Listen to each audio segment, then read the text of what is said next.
Many people know her as Joyce, the mother in Stranger Things who is willing to stand against the entire world for her child. If you were born in the 1990s, you definitely know her. Before the age of 25, she had already earned 2 Oscar nominations. In her early 30s, she stood at the peak of fame and prestige, sharing the screen with Keanu Reeves, Daniel Day-Lewis, Michelle Pfeiffer, and Richard Gere. What she likely never expected was that a scandal, one that seemed almost absurd, would erase her from the mainstream spotlight for a full 20 years. This episode's subject, Winona Ryder.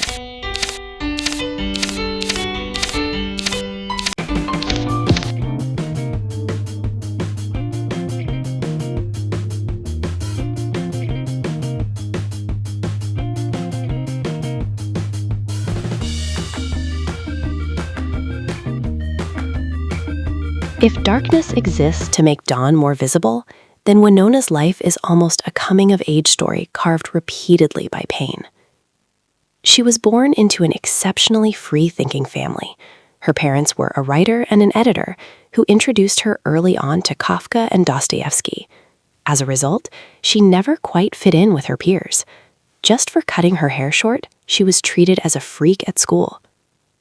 On her 3rd day of middle school, she was cornered in a restroom and beaten by 5 boys, suffering injured ribs, a fractured brow bone, and 6 stitches to the head. In the end, she was forced to drop out and complete her education through homeschooling. Anxiety and loneliness ran through nearly her entire childhood. At 17, she was discovered by a director and cast in Beetlejuice. From that moment on, Hollywood remembered her pale, melancholic, razor-sharp face. She quickly became synonymous with Gothic aesthetics and a projection of youth for an entire generation. In 1990 came Edward Scissorhands. She met Tim Burton, and she met Johnny Depp. On screen, she was the only one who truly understood the outsider. Off-screen, the two fell in love almost immediately. It became a relationship endlessly romanticized by the public. Depp even tattooed Winona Forever on his arm. The relationship, however, did not last.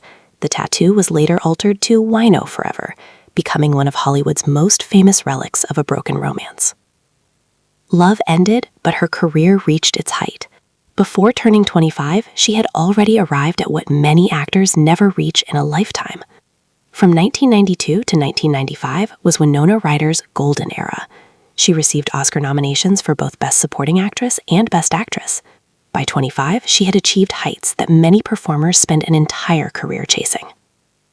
And yet, this was also where fate began to turn against her. In 2001, the Beverly Hills shoplifting case shocked the world. A multi-million-dollar movie star was arrested on the spot for stealing clothing worth approximately $5,500 from a department store. She was ultimately sentenced to probation, community service, fines, and mandatory psychological treatment, and even spent her birthday in court. She later admitted that she had suffered from long-term insomnia, uncontrolled medication use, and severe emotional instability during that period. But public opinion was merciless. Career-destroying, problematic figure became her new labels. Hollywood quickly sidelined her. Offers disappeared, and she nearly vanished from the mainstream screen. In 2009, she appeared in Black Swan, playing a dancer who was replaced by a younger generation. The role was almost cruelly autobiographical. She delivered a powerful performance, but applause did not follow because the era was not yet ready to forgive her. During her lowest point, Winona Ryder chose to slow down, to read and keep journals, piecing herself back together fragment by fragment. Then, in 2016, at the age of 46, Stranger Things arrived. She played a single mother who has lost her child, hysterical, unraveling, emotionally raw and unfiltered. It was a role that was anything but likable. This time, audiences finally understood. She wasn't making a comeback. She was being welcomed back to the place that had always been hers. She and the cast received a SAG award, and she was truly seen again. Today, Winona Ryder has been with her partner for many years, choosing not to marry and not to have children. Looking back on her life, childhood bullying, romantic heartbreak, the collapse of a career, any one of these would have been enough to destroy someone. Yet here is a woman who made peace with herself amid constant upheaval, who fought against fate without ever giving up the possibility of self-redemption. This is Winona Ryder's brightest and most precious quality.